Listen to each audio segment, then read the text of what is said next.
সবাইকে স্বাগত জানাচ্ছি জিটিভির নিয়মিত আয়োজন করোনা সংলাপে। সঙ্গে আছে আমি বিথি সপ্তর্ষি। আমাদের আজকের আলোচনার বিষয় করোনায় বিনোদন ও সাংস্কৃতিক অঙ্গন। আমাদের সঙ্গে আলোচনার জন্য স্টুডিওতে অনলাইনে যুক্ত হয়েছেন গীতিকার শহীদুল্লাহ ফরাইজি, আমাদের সঙ্গে যুক্ত হচ্ছেন নির্মাতা আশফাক নিপুণ এবং যুক্ত হয়েছে নাট্যকার মান্নান হীরা। সরাসরি চলে যাচ্ছি আলোচনায়। আমাদের সঙ্গে যেহেতু আজকে বিনোদন এবং সাংস্কৃতিক অঙ্গনের তিনজন ব্যক্তিত্ব উপস্থিত রয়েছেন, আমি শুরুতে চলে যাব আশফাক নিপুণের কাছে। আমরা জানি যে গত ডিসেম্বরে তার কাছে থেকে আমরা ঘোষণা শুনেছিলাম যে তিনি তার প্রথম চলচ্চিত্রের কাজ শুরু করবেন, গোল্লার কাজ। কিন্তু এই যে করোনা মহামারী শুরু হবার পরে থেকে আমরা জানি যে দেশের পর্যটন থেকে শুরু করে অর্থনৈতিক থেকে শুরু করে বিভিন্ন খাতে যেভাবে ধস নেমেছে, সেখানে কিন্তু যারা এই ধরনের মননশীল কাজের সঙ্গে যুক্ত রয়েছেন, যারা বিনোদন ও সাংস্কৃতিক অঙ্গনে কাজ করেন, তাদের ক্ষেত্রেও কিন্তু অনেকটা বিড়ম্বনার মধ্যে তাদেরকে পড়তে হয়েছে, তাদেরকে অনেকের কাজ গুটিয়ে নিতে হয়েছে।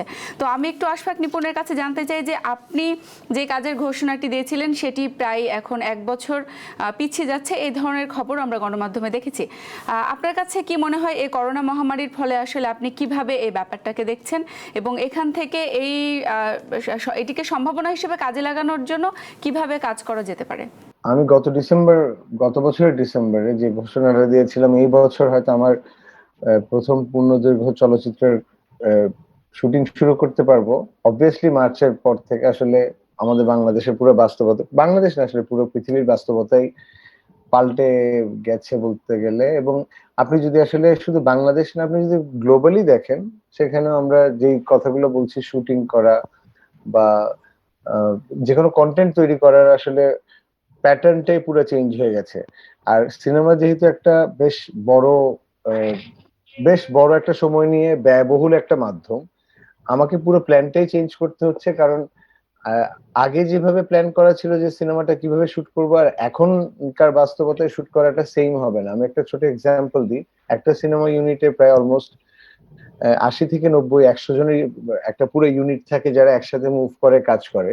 করোনার আগে আসলে একভাবে আমরা মুভ করতে পারতাম, আর করোনার কারণে এখন আমাকে চিন্তা করতে হচ্ছে আমার ইউনিটটাকে কতটা ছোট করে নিতে হবে। আগে আমি যে কোনো একটা রিয়েল লোকেশনে গিয়ে আমি হয়তো শুট করে ফেলতাম, আগে আমি ক্রাউডের মধ্যে শুট করে ফেলতে পারতাম যে কোনো আমার টেলিভিশনের কন্টেন্ট।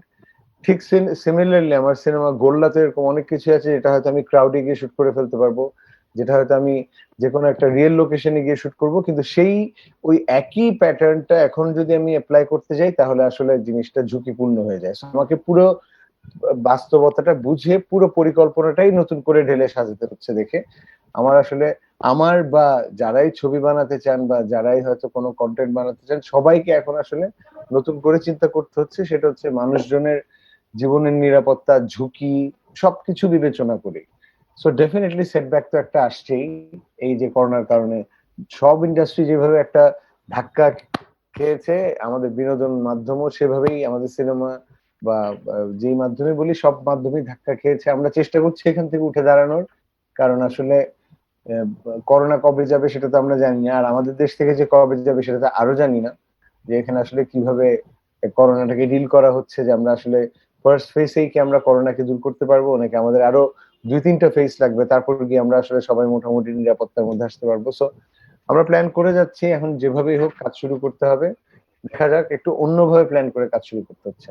ধন্যবাদ আশফাক নিপুণ আপনাকে। আমরা কথা বলবো শহীদুল্লাহ ফরাইজির সঙ্গে। আমরা জানি যে তিনি বিভিন্ন কালজয়ী গানের গীতিকার এবং তিনি বিভিন্ন যে দেশ বরেণ্য শিল্পীরা রয়েছেন তারা কিন্তু তার লেখা গান গেয়েছেন। তো এখন আসলে পরিস্থিতিটা অনেকটা বদলেছে এবং আমাদের প্রযুক্তিগত পরিবর্তনও এসেছে এবং আমরা এই করোনা মহামারীর মধ্যে দেখেছি যে প্রযুক্তিগত এই যে পরিবর্তনটা, সেটা কিন্তু আরও বেশি প্রকটভাবে আমাদের সামনে এসেছে। যেমন আমরা দেখেছি যে গানকে বিভিন্নভাবে প্যারোডি করে খুবই এক ধরনের রম্য রসাত্মকভাবে সেটিকে জনগণের সামনে, মানুষের সামনে তুলে ধরা হচ্ছে। তো সেখান থেকে একজন গীতিকার হিসেবে এই ব্যাপারটাকে আপনি কিভাবে দেখেন, বা করোনা মহামারীতে আসলে সঙ্গীতাঙ্গনের যে পরিবর্তন সেটিকে আপনি কিভাবে বিশ্লেষণ করবেন? যেহেতু সারা বিশ্বব্যাপী মানুষের স্বাভাবিক জীবন, অর্থনৈতিক জীবন, পারিবারিক জীবনকে বিপন্ন করেছে, সুতরাং আমাদের সাংস্কৃতিক জীবনও বিপন্ন হয়েছে। সাংস্কৃতিক ক্ষেত্রে ভিন্ন ভিন্ন সমস্যা সংকট সৃষ্টি হয়েছে। কিন্তু এই সংকটের মধ্য দিয়ে যে বিষয়টা আমাদের মনে রাখা দরকার, যে মানুষ যতক্ষণ জীবিত থাকবে ততক্ষণই মানুষকে সংস্কৃতির আশ্রয় থাকতে হবে। কারণ মানুষকে ক্রমাগতভাবে মানুষ হতে হয়, মানুষকে ক্রমাগতভাবে মানবিক হতে হয়। এই যে মানুষ হওয়া এবং মানবিক হওয়ার জন্য ক্রমাগতই যে তাকে সংস্কৃতির আশ্রয় নিতে হয়, ক্রমাগতই যে তার সাহিত্যের আশ্রয় নিতে হয়, এটা থেকে মানুষ বিচ্যুত হতে পারবে না। করোনা মহামারীতে মানুষের জীবনকে বিপন্ন করেছে, কিন্তু এটাও আবার প্রকটিত হয়েছে যে মানুষকে মানসিকভাবে আরো উন্নত হতে হবে, মানুষকে চিন্তার ক্ষেত্রে আরো উন্নত হতে হবে, মানুষকে ভাবনার ক্ষেত্রে আরো উচ্চতম হতে হবে। এবং আমরা এতদিন ভেবেছিলাম যে একজন মানুষ ব্যক্তিগতভাবে সম্পদের মালিক হলে, অর্থের সম্পদের মালিক হলে বেঁচে থাকা যায়। কিন্তু এবার প্রমাণ হলো যে না, চারিপাশকে নিয়ে বাঁচতে হয়, আমার প্রতিবেশীকে নিয়ে বাঁচতে হয়, সবাইকে নিয়ে বাঁচতে হয়। এই যে সবাইকে নিয়ে বাঁচতে হয়, এই বুঝতে দিয়েছে মানুষকে সংস্কৃতি। সবাইকে নিয়ে প্রকৃতির সাথে বসবাস করতে হয়, এই বুধের জায়গাটা দিয়েছে সংস্কৃতি। সুতরাং এই মহামারী সংকটে, অর্থনৈতিক সংকটের সাথে সাথে আরো প্রকট হয়েছে যে আমাদেরকে আরো উন্নত চিন্তার অধিকারী হতে হবে, আমাদেরকে আরো মহত্তম চিন্তার অধিকারী হতে শহীদুল্লাহ হবে। ফরাজি, আমি আপনার কাছে আরো একটু নির্দিষ্ট করে যদি জানতে চাই যে আমরা জানি যে করোনা মহামারীতে অনেক কিছু বদলে গেছে এবং সেইখান থেকে মানুষের জীবনযাত্রা থেকে শুরু করে প্রযুক্তিগত একটা পরিবর্তন এসেছে এবং তার পরিবর্তনের ছোঁয়া কিন্তু লেগেছে, আমি যদি বলি, বিনোদন ও সাংস্কৃতিক মাধ্যমেও। তো আপনার কাছে আমার প্রশ্ন হচ্ছে যে এখনকার প্রজন্ম গানগুলোকে যেভাবে সামনে নিয়ে আসছে, যেভাবে মানুষের কাছে পৌঁছে দিচ্ছে, যেভাবে পরিবেশন করছে, সেইটি নিয়ে আপনার বিশ্লেষণটা আসলে কি? গান পরিবেশনের বিভিন্ন মাধ্যম বেড়েছে। আগে আমরা শুধু গান শুনতে পারতাম রেডিও টিভিতে, এখন বহু মাধ্যমে গান হচ্ছে। নিম্নমানের গান হতে পারে, উচ্চমানের গান হতে পারে, কিন্তু গান হচ্ছে। তাহলে আমাদের দেখতে হবে যে গানটা আমরা কি জন্য প্রচার করছি। গান প্রচার করছি মানুষের ভিতরে সৌন্দর্য বোধকে বিস্তার করার জন্য, গান প্রচার করছি মানুষকে শানিত করার জন্য, আবেগকে পরিচালিত করার জন্য। আমরা গানকে সেই গানের জায়গায় রাখতে হবে। কেউ পেরোডি করলো, কেউ করলো, এটা কিন্তু গানের মূল বৈশিষ্ট্য। মূল বৈশিষ্ট্য হচ্ছে গান দিয়ে আমরা মানুষের মাঝে কি বার্তা দিতে চাই, সেই বার্তাটাই আলটিমেটলি দিতে হবে। কারণ করোনা তো কোনো চিরস্থায়ী বিষয় না। যুগে যুগেই মানুষকে প্রাকৃতিক বিপর্যয় সৃষ্টি হয়েছে, যুগে যুগে মানুষ বাইরে আক্রান্ত হয়েছে, মানুষ অতিক্রম করেছে, এইটাও আমরা অতিক্রম করছি। সাময়িকভাবে সমস্যা সৃষ্টি হচ্ছে, কিন্তু সাময়িক সমস্যার মধ্যে দিয়ে আমাদের যে শিক্ষণীয় দিকটা, সেটা হচ্ছে আমরা মানুষের ভিতরটাকে আরো আলোকিত করার জন্য যত মাধ্যমে আমাদের সামনে আসুক, সকল মাধ্যমের উদ্দেশ্য হবে মানুষের ভিতরটাকে আরো আলোকিত, মানুষের ভিতরে অন্ধকারকে দূর করে দেওয়া। আমরা গানে সেই চর্চাটাই করছি, কিন্তু গান দুর্বল মানের হচ্ছে সেটা অন্য বিষয়। যুগে যুগেই দুর্বল মানের সাহিত্য হবে, দুর্বল মানের সংস্কৃত হবে, কিন্তু কোনটা বিকশিত হবে, যেটা মানুষকে টাচ করতে পারে, মানুষের হৃদয়কে অভিভূত করতে পারে, মানুষের বিবেককে শানিত করতে পারে, সেইগুলো তো বিকশিত হয়। তা আমাদের গানের ক্ষেত্রেও আমরা বিকশিত হচ্ছি, বিভিন্ন মাধ্যমে গান প্রচারিত হচ্ছে। গানকেও আমরা আরো গুরুত্ব দিতে হবে, কারণ গানই একমাত্র মাধ্যম যে মানুষকে সবচেয়ে সহজে মানুষের কাছে যাওয়া যায়। গানই একমাত্র মাধ্যম যে সহজে মানুষের বিবেকে পৌঁছে পাওয়া যায়। গানই একমাত্র মাধ্যম যে সহজে মানুষের হৃদয়কে নাড়া দেওয়া যায়। সুতরাং গানটাকে আরো ভালো করতে হবে, যে সংকটই আসে গানকে গানের জায়গায় রাখতে হবে, গানকে তো অন্য জায়গায় নিলে হবে না। নাটকের আবেদন নাটকেরই থাকতে হবে, সিনেমার আবেদন সিনেমাই থাকতে হবে, গানের আবেদনটা গানের মধ্যে রাখতে হবে, গানের সৌন্দর্য গানের মাঝে বিতরণ করতে হবে। ধন্যবাদ শহীদুল্লাহ ফরাজি। আপনাকে চলে যাব মান্নান হীরার কাছে। আমরা জানি যে করোনা মহামারীর কারণে কিন্তু সিনেমা হল থেকে শুরু করে শিল্পকলা একাডেমি থেকে শুরু করে যেসব স্থানে নাটক প্রদর্শিত হতো সবগুলোই কিন্তু বন্ধ ঘোষণা করা হয়েছে এবং এখনো পর্যন্ত আমরা জানি সেগুলোর বেশিরভাগই খোলেনি। তো সেখানে আপনারা যারা নাট্য ব্যক্তিত্ব রয়েছেন, আপনাদের যাদের নিয়মিত এক ধরনের চর্চার মধ্যে থাকতে হয়, আপনারা যারা জনমানুষের সঙ্গে সম্পৃক্ত থাকেন, এই ব্যাপারটা আসলে কিভাবে করছেন? আমি যদিও জানি যে শুরুর দিকে আপনারা মানুষের সঙ্গে সম্পৃক্ততা বাড়াতে আমরা দেখেছি যে সবজি বিক্রির মতো ঘটনা আমরা দেখেছি অনলাইনে লাইভের ঘটনা দেখেছি। তো এখন আসলে এই ব্যাপারটা কোন অবস্থায় এসে দাঁড়িয়েছে? নাটক করোনাকালীন সময়ে বন্ধ ছিল, এখনো প্রায় বন্ধ, এটা সবাই জানেন। কারণ বিষয়টি এমন, সেটা হচ্ছে যে নাটক তো একা করা যায় না, এটা একটা যৌথ শিল্প এবং একটি নাটকের দল যেরকম মানুষ কয়েকজন লাগে, আর সেটিও যথেষ্ট নয়। যখন সেটি নাটকে পরিণত হবে, থিয়েটারে পরিণত হবে, তখন সেটা দর্শকদের সামনে গেলেই মিনিংফুল হবে, তাৎপর্যপূর্ণ হবে। কিন্তু আপনারা জানেন যে সরকার সঙ্গত কারণেই বলেছেন জনসমাবেশ না ঘটাতে এবং ইত্যাদি ইত্যাদি যে নিয়ম কানুন স্বাস্থ্যবিধি, সে কারণে বন্ধ আছে। তবে অনলাইনে কিছু কাজ হয়েছে, সেটা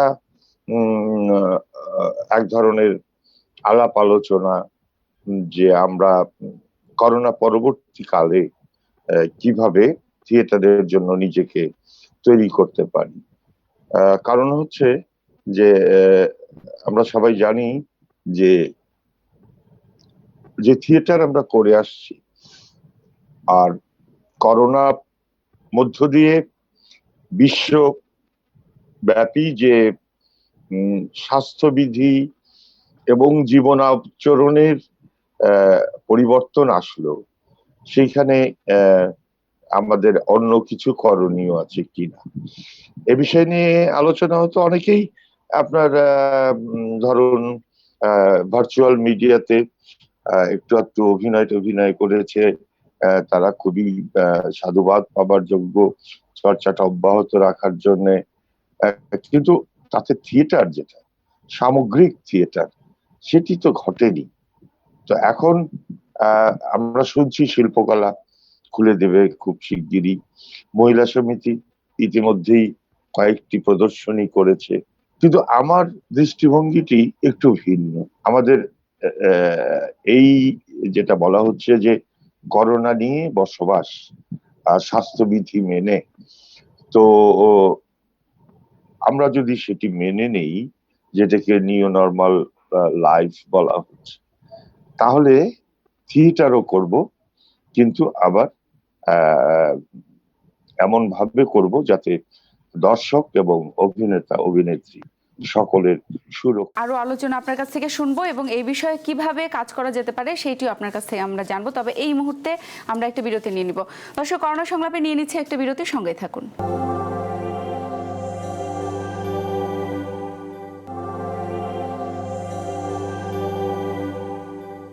দর্শক, ফিরে এলাম বিরতির পর। আবারও করোনা সংলাপ নিয়ে আমরা কথা বলছিলাম আমাদের সঙ্গে যারা রয়েছেন বিনোদন ব্যক্তিত্ব, সাংস্কৃতিক অঙ্গনে, তাদের সঙ্গে।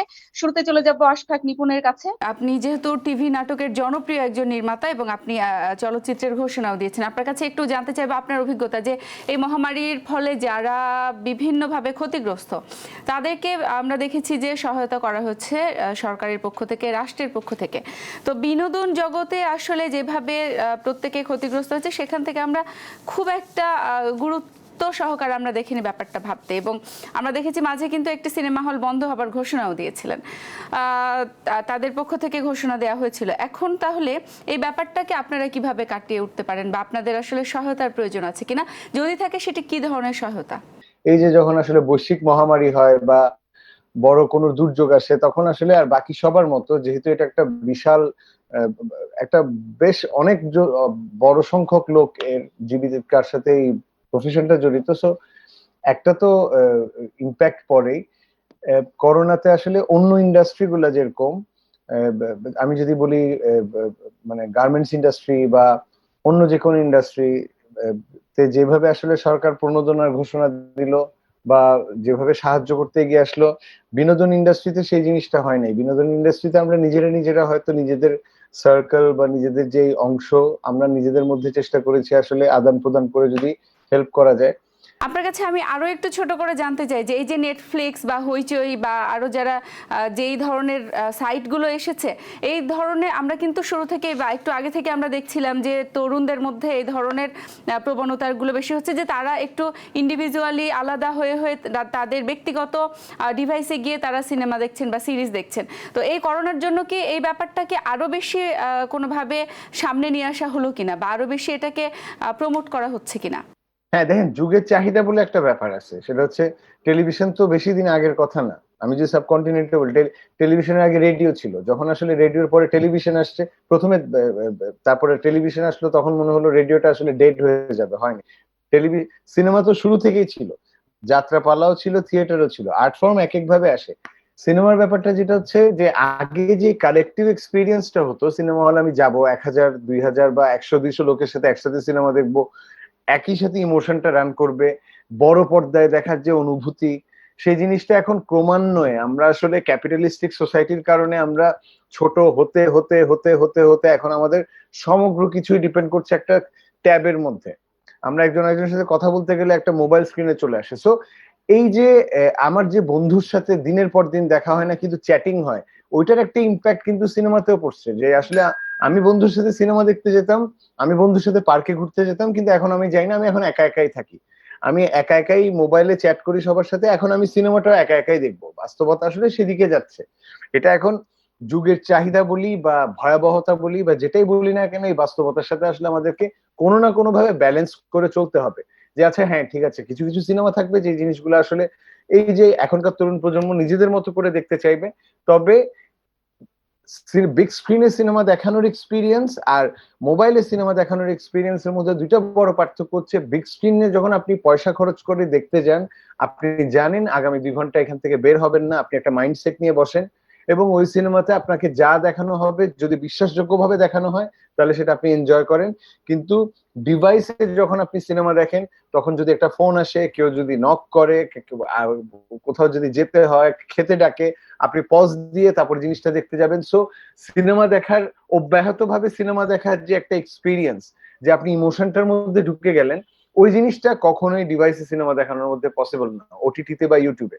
একটা ফোন আসলে আমি আপনার কি মনে হয় এ কারণে কি বড় পর্দায় সিনেমার যে যে ধরনের আবেদন আমরা বরাবর খেয়াল করে এসেছি বা আমরা যে অনুভব করে এসেছি, সেটা কি কোনোভাবে কমবে কিনা তরুণদের মধ্যে? কারণ অনেকের কিন্তু সিনেমা হলের প্রতি এক ধরনের বিমুখতা রয়েছে। হ্যাঁ, জিনিসটা হচ্ছে আমি বলছি যে এই যে তরুণরা নির্ভর হচ্ছে, এটা অনেকগুলো কারণ আছে। তার মধ্যে ধরেন বড় পর্দার কথা আপনি বললেন, আমাদের দেশে বড় পর্দার সিনেমা হল কয়টা আছে? এবং সেই সিনেমা হলে সিনেমা দেখতে গেলে আমার প্রথমে ট্রাফিক 2 ঘন্টার জ্যাম ফেলে, তারপরে এত টাকা টিকিট খরচ করে, তারপরে বেশ বড় সড়ো আয়োজন নিয়ে আমাকে আসলে ঢুকতে হয়। টাকার চেয়েও বড় কথা কি, একটা বেশ লম্বা সময় নিয়ে যাওয়ার সময় 2 ঘন্টা, সিনেমা চলবে 2 ঘন্টা, আমি আসতে লাগবে জ্যামের মধ্যে 2 ঘন্টা। সো 6-7 ঘন্টা ব্যয় করে একটা সিনেমা হলে গিয়ে সিনেমা দেখলে কি আমার আসলে সময়টা ঠিকভাবে ইউটিলাইজড হবে? এই কারণে সবাই এখন নিজেদের মতো করে দেখতে চায়, নিজেদের অপশনে, নিজেদের সুবিধা মতো। আমি রাতে 2টায় দেখবো, 12টায় দেখবো। অবশ্যই এটা একটা ইম্প্যাক্ট পড়বে ফিল্ম মেকারদের উপরে। আমরা যখন সিনেমা বানাতে যাব, এখন আমরা জানি যে হলে ঢুকার পরে এই দর্শক আমার সিনেমাতে বুঁদ হয়ে যাবে, আমি সেইভাবে বানালেই হবে। এখন আর সেই জিনিসটা হচ্ছে না। এখন যখন আমি ওটিটিতে আমার সিনেমা যাবে, আমাকে সারাক্ষণ চিন্তা করতে হচ্ছে যে কিছু একটা দিতে হবে, প্রত্যেকটা মিনিটে মিনিটে কিছু একটা করতে হবে, যেন এই অডিয়েন্সটা ফোনটা রেখে অন্যদিকে না চলে যায়, সে যেন মনে না করে যে আচ্ছা এটা কালকে দেখবো বলে পজ দিয়ে না রাখে। সো আমার যে আসলে ন্যারেটিভের জায়গা থেকে, স্টোরি টেলিং এর জায়গা থেকে আমাকে আসলে চ্যালেঞ্জটা বেশি ফেস করতে হয় যখন আসলে আমি পার্সোনালাইজড এক্সপিরিয়েন্সের মধ্যে দিয়ে যাই। পথের পাঁচালীকে যদি আপনি বড় পর্দায় দেখেন, তখন একভাবেই এক্সপিরিয়েন্স করবেন। আর পথের পাঁচালীকে যদি আপনি মোবাইল ডিভাইসের মধ্যে দেখেন, তাহলে আপনি যে কোনো সময় ভালো না লাগলে পজ দিয়ে যেতে পারবেন, ফোন আসছে ফোন ধরতে পারবেন। এই যে বারবার ব্যাহত হয়ে হয়ে দেখা এক্সপিরিয়েন্স, এটাতে কিন্তু আসলে পথের পাঁচালী দেখার যে সৌন্দর্য, যে এক্সপিরিয়েন্স, যে রস, সেটা কি পুরোপুরি আস্বাদন করা যাবে? যাবে না। সো এই যে একটা চ্যালেঞ্জের মধ্যে আমরা অলরেডি আছি, এটাকে এখন কিভাবে সকলে মিলে একটা মোকাবেলা করা যায় বা একটা অবস্থানে আসা যায়, আমি তো কোনোটাকেই ফেলতে পারবো না, সেটার দিকে এখন আমাদেরকে একটু নজর দিতে হবে। শহীদুল্লাহ ফরাজি, এবারে আপনার কাছে জানতে চাইবো যে আমরা জানি যে বিগত কয়েক দশকে গানের যে পরিসর এবং গানকে যে মাধ্যমগুলোতে এখন প্রকাশ করা হয় সেটির ধরন অনেকটা বদলেছে। আমরা জানি আগে ক্যাসেটে করে, আগে আমরা ডিস্কে করে তারপরে গান শুনতাম, এবং কালের বিবর্তনে এখন সেটি ইউটিউবে চলে এসেছে, অনলাইনের বিভিন্ন সাইটে সেগুলো আপলোড করে তারপর জনমানুষের কাছে পৌঁছে দেওয়া হয়। এবং এই করোনার সময়ে কিন্তু যখন আমরা জানি যে মানুষের ঘরের বাইরে বেরোনোর সুযোগ খুব কম, তখন তারা কিন্তু এই ধরনের সাইট থেকে উপকৃত হয়েছে।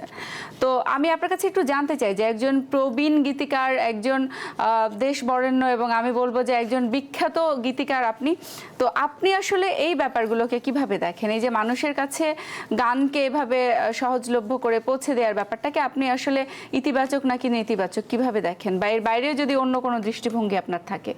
আমি আবারও বলছি যে আমাদের গানের যে মাধ্যম, বিশেষ করে আমাদের শিল্পীদের অন্যতম মাধ্যম ছিল স্টেজ পারফর্ম করা। দেশ বিদেশে আমাদের অসংখ্য অনুষ্ঠান হতো। প্যান্ডামিকে সবচেয়ে ক্ষতিগ্রস্ত হয়েছে আমাদের শিল্পীরা, কারণ যাদের সারা বছর প্রোগ্রাম থাকতো দেশ এবং বিদেশে, সারা বাংলাদেশে প্রত্যন্ত অঞ্চলে প্রোগ্রাম হতো, সেই সমস্ত প্রোগ্রাম গুলো বন্ধ হওয়ার মধ্য দিয়ে আমাদের গানের সাথে যারা জড়িত সবাই কিন্তু সংকটে পড়েছেন। শিল্পী জড়িত আছেন, বাদ্যযন্ত্র জড়িত আছেন, গীতিকার আছেন, সুরকার আছেন, সবাই কিন্তু সংকটে জড়িত হয়েছেন। আমরা এই সংকটকে মোকাবেলা করার জন্য শিল্পীরা নিজস্ব উদ্যোগ নিয়েছে, কিন্তু সরকারের উদ্যোগকেও আরো কার্যকর করতে হবে, নয়তো শিল্পীদেরকে মানে টিকিয়ে রাখা অসম্ভব হবে যদি এই প্যান্ডামিক দীর্ঘদিন থাকে। এটা একটা বিষয়। আর অন্য একটা বিষয় হচ্ছে যে বিভিন্ন মাধ্যমে গান কিন্তু প্রচার হচ্ছে। গান বিভিন্ন মাধ্যমে থাকার কারণে, বিভিন্ন মাধ্যম হওয়ার কারণে প্রচুর মানুষের কাছে আমরা গানকে নিয়ে যেতে পারছি। এখন সেই গান যে নিয়ে যেতে পারছি, সেই গানকে আমরা কি বার্তা নিয়ে যাচ্ছি সেটা আমাদেরকে খেয়াল করতে হবে। কারণ সমাজ যেখানে প্রতিনিয়ত অশান্ত হচ্ছে, সমাজ যেহেতু প্রতিনিয়ত নির্মম হচ্ছে, নিষ্ঠুর হচ্ছে, যে সমাজে প্রতিনিয়ত ধর্ষণ হচ্ছে, অর্থাৎ সমাজটা নিষ্ঠুর হচ্ছে, সুতরাং সমাজ যখন নিষ্ঠুর হবে তখন গান আরো অপরিহার্য হবে। কারণ গান মানুষকে মানবিক করছে, গান মানুষকে নৈতিকতামুখী করছে, গান মানুষকে জীবনমুখী করছে। সুতরাং আজকে সমাজের প্রয়োজনে গানের মাধ্যমটাকে আমাদের আরো বেশি করে ব্যবহার করতে হবে। কারণ গান মানুষকে সহজে মানুষের কাছে পৌঁছতে পারে। তাহলে আজকে আমাদের গান এই নির্মম সমাজে, এই নিষ্ঠুর সমাজে আমাদের গান হতে হবে শুধু বিনোদনের জন্য নয়। আমাদের গান হতে হবে তাকে নৈতিক শক্তি যোগানোর জন্য। আমাদের গান হতে হবে তাকে মানুষ হওয়ার শক্তি যোগানোর জন্য।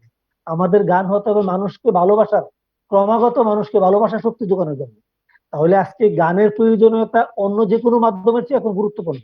গান এমনিতেও শিল্পের অন্যতম শ্রেষ্ঠ মাধ্যম, কিন্তু আজকের বিশ্ব বাস্তবতা, বিশ্ব মানুষের যে নৈতিক দৈন্যতা, মানুষের যে আর্থিক দৈন্যতা, মানুষের যে অসহিষ্ণুতা, মানুষের মাঝে যে বর্বরতা ডেভেলপ করছে বিশেষ করে বাংলাদেশে, এই প্রেক্ষিতে আমাদের গানকে আরো বেশি প্রচার, আরো বেশি আপনার মাধ্যমকে কাছে ব্যবহার আমি করতে ছোট হবে। করে একটু জানতে চাই শহীদুল্লাহ ফরাজি, যে এই করোনার কারণে কি কোনোভাবে যারা গানের সঙ্গে জড়িত তারা ক্ষতিগ্রস্ত হয়েছেন, বা তাদের কাজের ক্ষেত্রে আসলে কি ধরনের ক্ষতির সম্মুখীন তারা হয়েছেন? আপনারা কি ধরনের সমস্যার মুখে আপনারা পড়েছেন? যারা গান শিল্পী, যারা যারা মিউজিশিয়ান, তারা ভীষণ ক্ষতিগ্রস্ত হয়েছেন। আমি আগে বলেছি, কারণ আমাদের শিল্পী মিউজিশিয়ানদের অন্যতম কাজ হচ্ছে স্টেজ শো করা, স্টেজ শো, টিভিতে প্রোগ্রাম করা। কিন্তু স্টেজ শো একেবারেই শূন্যতে নেমে আসছে, কয়েকটা টিভিতে মাঝে মাঝে প্রোগ্রাম হচ্ছে, কিন্তু খুবই ইনসাফিসিয়েন্ট। এতে আমাদের শিল্পী সমাজ, সঙ্গীতের সাথে যারা জড়িত, ভীষণ ক্ষতিগ্রস্ত হচ্ছে। আমরা এই ক্ষতিগ্রস্ততা কাটিয়ে দেওয়ার জন্য যেমন সরকারের সহযোগিতা দরকার, আমাদেরও গণমাধ্যম, আমাদের সাধারণ মানুষেরও এমন উদ্যোগ নেওয়া উচিত যে উদ্যোগের মাধ্যমে শিল্পীরা টিকে থাকতে পারে এবং তাদের শিল্পীদের যে মৌলিক কাজ, মানুষের মাঝে ভালোবাসা বিতরণ করা, মানুষের মাঝে সৌন্দর্য বিতরণ করা, সেই কাজটা যেন অব্যাহত রাখতে পারে। ক্ষতিগ্রস্ত হয়েছে, আমরা যেন ক্ষতিগ্রস্ততা কাটিয়ে উঠতে পারি। এবং গানের যে মূল বৈশিষ্ট্য, মানুষের মাঝে সৌন্দর্য বিতরণ করা, মানুষকে উদ্বুদ্ধ করা, সেটা থেকে যেন আমরা কখনো বিচ্যুত না হই। মানুষের জীবনে সংকট আসবে, মানুষের জীবনে বিপর্যয় আসবে, কিন্তু মানুষ ক্রমাগত ভাবে বিপর্যয় কাটাবে, মানুষ ক্রমাগত ভাবে সংকট কাটাবে, আর মানুষ ক্রমাগত ভাবে এগিয়ে যাবে। মানুষকে কোনো সংকটেই দীর্ঘদিন আটকে রাখতে পারবে না, কারণ মানুষ হচ্ছে সৃজনশীল। মানুষ হচ্ছে, মানুষের সমাজ হচ্ছে জ্ঞান নির্ভর সমাজ, কিন্তু মানুষ সৃজনশীলতা দিয়ে, তার জ্ঞান দিয়ে প্রকৃতির সমস্যা সংকট অতিক্রম করে যাবে। কিন্তু সংকটকে আমরা সবাই যৌথভাবে মোকাবেলা করতে হবে। এই পর্যায়ে চলে যাচ্ছি মান্নান হীরার কাছে। আপনার কাছে একটু জানতে চাই ছোট করে, যে আমরা যে পরিস্থিতির মধ্যে পড়েছি, আমরা জানি যে সরকার বিভিন্ন খাতে প্রণোদনা দিয়েছে, সরকার বিভিন্ন খাতে মানুষকে বিভিন্ন সেক্টরে সহায়তার কথা বলেছেন। তো সেখান থেকে আসলে যারা নাট্য ব্যক্তিত্ব, যারা নাটকের সঙ্গে জড়িত, তাদের জন্য কোনো ব্যবস্থা কি আলাদা করে আপনারা কোনো ব্যবস্থার আশ্বাস পেয়েছেন কিনা, বা আপনাদেরকে কোনো ধরনের আশ্বাস দেওয়া হয়েছে কিনা এই পরিস্থিতি মোকাবেলা করার জন্য? হ্যাঁ, সংস্কৃতি মন্ত্রণালয় থেকে আমাদের কর্মীদের কিছু কিছু যারা একটু এই করোনাকালীন সময়ে স্বাভাবিকভাবেই বিপদে পড়েছেন, তাদেরকে দেয়া হয়েছে সরকার থেকে, বিভিন্ন ফেডারেটিভ বডি থেকে, গ্রুপ থিয়েটার ফেডারেশন, বাংলাদেশ পথনাটক পরিষদ সহ নানাভাবে প্রণোদনা দেওয়া হয়েছে।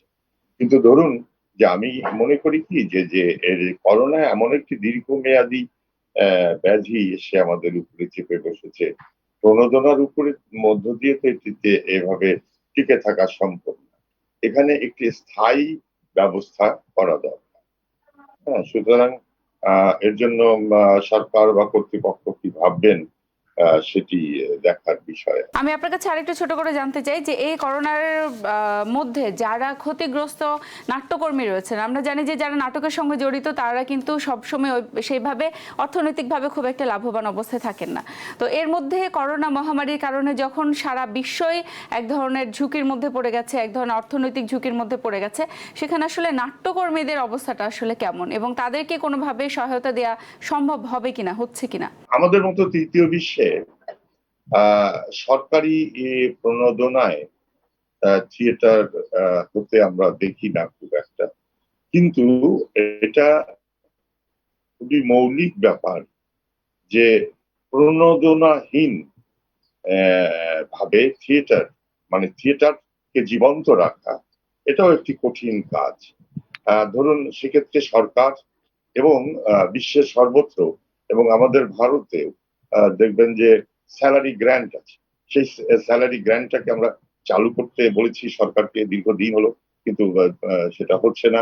একই সাথে বিত্তবানরা সর্বকালেই কিন্তু থিয়েটারকে প্রণোদনা দিয়ে এসেছে, কিন্তু খুব দুর্ভাগ্যজনক ভাবে আমাদের বিত্তশালী কিছু ব্যক্তি ছাড়া অধিকাংশ ব্যক্তিরা এমন সব কাজে তাদের অর্থ প্রণোদনার জন্য বিনিয়োগ করেন যেটি আমাদের সংস্কৃতির জন্য কোনো কাজে লাগে না। আর তারা মানে লুটপাটের টাকাও যে বিনোদনে খরচ করবে প্রণোদনায়, সেই রকম রুচি তাদের মধ্যে নাই। এটি হচ্ছে আমাদের খুবই একটা দুর্ভাগ্য। আর যারা প্রফেশনালি ধনাঢ্য ব্যক্তি, শিল্পপতি বা নানাভাবে, তাদেরকেও আমরা কখনোই এই নাটকের জন্য এগিয়ে আসতে দেখি না। তো সমাজ কিন্তু এইভাবেই সে আরো আগের থেকে যদি আপনি দেখেন এবং সারা বিশ্বেই কিন্তু এদেরকে এগিয়ে আসতে হয়। আমাদের এখানে দুর্ভাগ্যজনক ভাবে বাজেটে সংস্কৃতি মন্ত্রণালয়ের বাজেট হচ্ছে প্রায় সর্বনিম্ন, অথচ আমরা সংস্কৃতি কর্মী এবং সংস্কৃতি কর্মের মধ্যে সর্বোচ্চ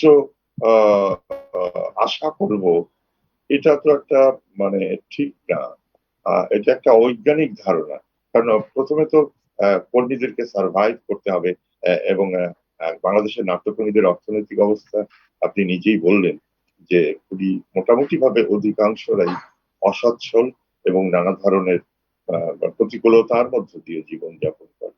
সেখানে যদি সরকার এবং বিশেষ করে যাদের সামর্থ্য আছে তারা না আসে, তাহলে হবে না। আর পরবর্তী কথা হচ্ছে যে করোনার পরবর্তীকালে যে পরিস্থিতি আসবে বলে আমরা ভাবছি এবং এটা ফোরকাস্ট করা হয়েছে, আমরা অনুমান করতে পারছি, সেখানে বেকারত্ব বাড়ছে, কর্মহীনতা বাড়ছে, ছাঁটাই হচ্ছে। সেইখানে কর্মীদের কতদূর তারা টিকে থাকতে পারবে? এই যে করোনার জন্য আপনি জানেন যে প্রচুর পরিমাণে নাট্যকর্মী তাদের স্ব গ্রামে চলে গেছে, এবং এখন যে অবস্থা তাতে তারা আদৌ কতজন ফিরে আসবে? কিন্তু তারাই আমাদের মঞ্চের অথবা পথনাটকের শক্তিশালী কিন্তু অভিনেতা অভিনেত্রী। সুতরাং সেদিকটিকে সার্বিকভাবে খেয়াল রাখতে হবে। সংস্কৃতি চর্চা বা নাট্য চর্চা মানে তো গুটি কয় চেনা মুখ নয়। কাজগুলো হয় কিন্তু অধিকাংশ নতুন নবীন একদম টকবগে তরুণ যুবকদের দ্বারা। তাদেরকে ব্যবস্থা করতে না পারলে আমরা কি করে থিয়েটার মানে সংস্কৃতি চর্চা মানে সভা সেমিনার নয়, এটি যে পারফরমেন্স। তো পারফরমেন্সের জন্য ধরুন যে একজন ঠিক আছে নেতা দরকার, কিন্তু কর্মী বাহিনীকে আপনি ধরে রাখবেন কিভাবে যেখানে তারা পদ্মা যমুনা ইছামতি পেরিয়ে নিজ নিজ গায়ে যে আশ্রয় নিয়েছে, এবং কেউ কেউ ভাবছে যে আর ফিরে আসবে না। কেন ফিরে আসবে? তার জন্য ফিরে আসবে কি পেয়েছে তারা করোনা পূর্বকালে, আর করোনা পরবর্তীকালে দুর্যোগ তো তারা সবাই স্পষ্ট। ধন্যবাদ মান্নান হীরা আপনাকে, অসংখ্য ধন্যবাদ আপনার মূল্যবান বক্তব্যের জন্য। আপনাদের অসংখ্য ধন্যবাদ আমাদের সঙ্গে করোনা সংলাপে যুক্ত হবার জন্য। দর্শক, এই ছিল আমাদের আজকের করোনা সংলাপে। আগামী পর্ব দেখার আমন্ত্রণ রইল। সে পর্যন্ত সকলেই ভালো থাকবেন, সুস্থ থাকবেন।